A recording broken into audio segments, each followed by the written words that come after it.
اللهم صل على محمد وعلى آل بيته الطيبين الطاهرين. مرحبا حبايب اخواتي بناتي، يسعد ايامكم وين ما تكونون وتشوفون فيديو لهذا اليوم. عندنا هاي اليوم الماكينة راح نحكي شوية عنها نبذة بسيطة يعني، ومعلومات تهم اللي تريد تشتري ماكينة او مبتدئ او تريد تتعلم شلون تعرف تاخذ ماكينة يعني نوعية زينة وما تعذبها، وماكينة تدوم اياها ان شاء الله. هذه الماكينة طبعا بنات هي الاصلية مالتها البراذر، طبعا كل زينة الاصلية. هذه تقليد صيني يعني مو الاصل، وكل شي تقليد طبعا انتم تعرفون بهاي الشغلة، ما راح يكون مثل الجودة الاولى. هنا عندي هاي الماكينة هسه راح نشوف سلبياتها ونشوف ايجابياتها. طبعا هي هنا بالنسبة للدشالة مالتها والبولي والبروانة مالتها كلها تكون نايلون، عبارة عن الباغة إذا تعرفوها، يعني هذا اللي ينكسر بسهولة.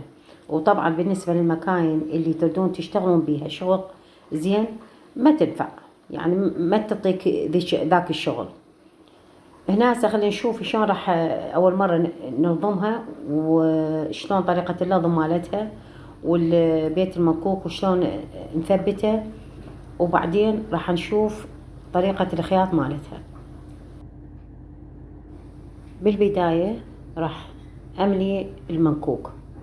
طبعا هي حتى جربتها تخليه بكرة صغيرة تضفر، لان حجم البورة ونقدر هاي ندبرها بالله مو اشكال، بس هي يعني ثقيلة حيل بالخياط، كلش ثقيلة التعب، ما انصح بيها نهائيا هذه الماكينة.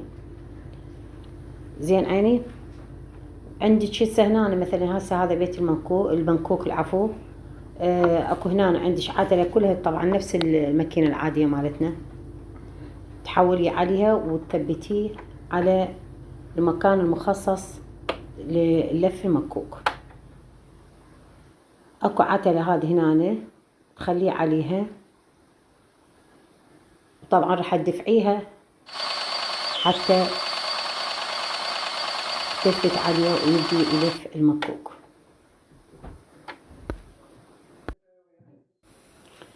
الصوت مالتها طبعا كلش عالي، هذا طبعا سرعته، وحتى طريقة الخياط مالته مو سلسة، يعني شلون تنتل بالخياط.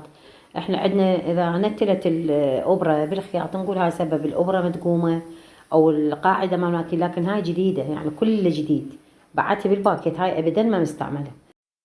طبعا طريقة اللضم هاي نعبر الخيط من هذه الفتحة لفوق وننزلها من هذه الميزانية، وبعدين نرفعها. واكو هنا عتلة تقدرين تلضميها منها او تعبريها عليها بالتسلسل. هي راح تجيك يعني اماكن لازم تعبرين من عندها الابرة حتى الخياط تطلع مضبوط. عندك هنا فتحة وفوق الابرة مكان مخصص حتى تعبرين الخيط من عنده. عندنا هاي الابرة تخلوها على جهة المسح، يعني المسح تصير لورا للخلف، وطريقة اللضم تصير من الامام الى الخلف، يعني الابرة الخيط يدخل بالابرة من الامام الى الخلف. هذا طريقة لضمها. نجي على المنكوك وبيت المنكوك. طبعا هذه مو مثل الماكينة الاعتيادية بها بيت منكوك، هي القاعدة اصلا هي، وهذا يعتبر بيت المنكوك، يعني فقط تلفين هذا الخيط على المكوك. هاي طبعا المكوك مال الماكينة الاعتيادية مو مالتها، هاي القاعدة مالتها. هنا تخلين المنكوك بعد ما تلفيه وتضغطيه شوية ضغطة والدفعي، يعني شغلة بسيطة يعني مو كلش قوية. هاي بهالطريقة، وهو من تخيطين راح ينسحب الخيط بالأبرة، تسحبه للأعلى.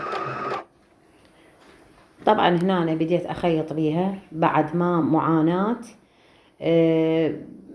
درجة درجتين 3 درجات 4 درجات بدت يعني تلف الخيط. طبعا هي هاي أول ما لازم اعتيادي لازم تنظموها، يلا بعدين واحد يجي يخيط لهنا ما يخالف. كل ماكينة لازم واحد يبدي ينظمها. يلا الشغلة اللي يعني بهذه الماكينة متعبة كلش. أولا طريقة الخياط مالتها، السرعة مالتها، الصوت مالتها فظيع، يعني تراكتر يدق بالراس. يعني هذه اللي خطية اللي تريد تتعلم حتى تمللها من الخياطة، يعني تجزع من الخياطة. عندك هنا مثلا تردين تنظفيها أو تزيتيها، لازم تفتحيها من عندك برغيين ورا وبرغي من هنا، تنفتح كل الماكينة، تنفتح يعني شلون نقول، شلون نقسم التفاحة هيجي بالنص، ما ينرفع الغطا من فوق. حاولت بيها من فوق من جو الثار طلعت شو اسمه الماكينة تنفتح من الجانبين. وهذه إذا تردين تغيرين قلوب، تغيرين يعني تنظفيها، الذبيل هذه من هاي الناحية كلش متعبة. ما أنصح بيها بنات هذه الماكينة، لأن هاي حرام، يعني هاي ذمة. وطبعا ذول الشركات يروجوا لها وتعرفتوا بعد هاي الشغلات، ماكو إنسان بهاليوم صار غشيم، يروجون وحتى تمشي هاي البضاعة عندهم وبعدين يوقع بيها المستهلك. شوفوا هذا الصوت،